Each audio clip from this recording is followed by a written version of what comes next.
General legal idea. The custom prevailed among Greeks, Romans, and other ancient peoples, including the Hurrians. See Abraham 3, but it does not appear in Jewish law. In the OT, 3 cases of adoption are mentioned, of Moses X to 10, Genubath 1K 1120, and Esther Est 227, 15. But it is remarkable that they all occur outside of Palestine in Egypt and Persia, where the practice of adoption prevailed. Likewise, the idea appears in the NT only in the epistles of Paul, which were addressed to churches outside Palestine.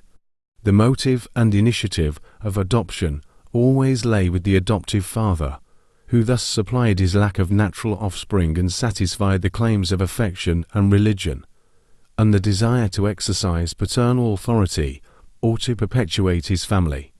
The process and conditions of adoption varied with different peoples. Among Oriental nations, it was extended to slaves as Moses, who thereby gained their freedom.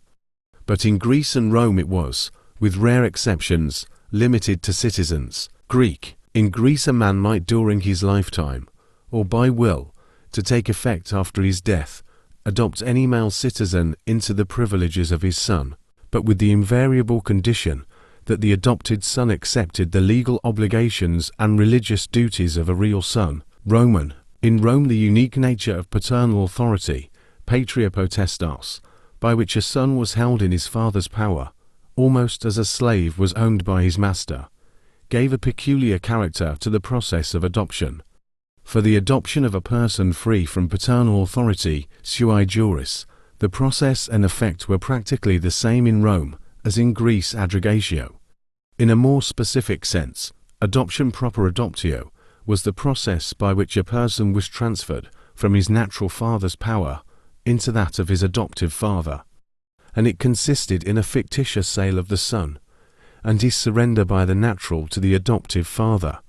Paul's doctrine. As a Roman citizen, the apostle would naturally know of the Roman custom, but in the cosmopolitan city of Tarsus, and again on his travels, he would become equally familiar with the corresponding customs of other nations.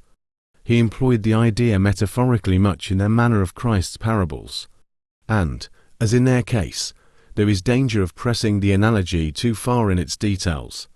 It is not clear that he had any specific form of adoption in mind when illustrating his teaching by the general idea.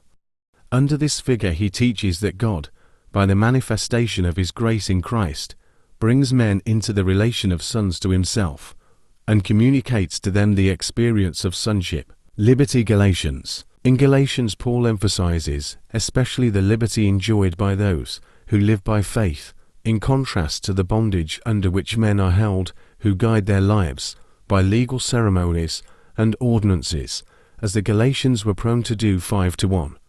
The contrast between law and faith is first set forth on the field of history as a c.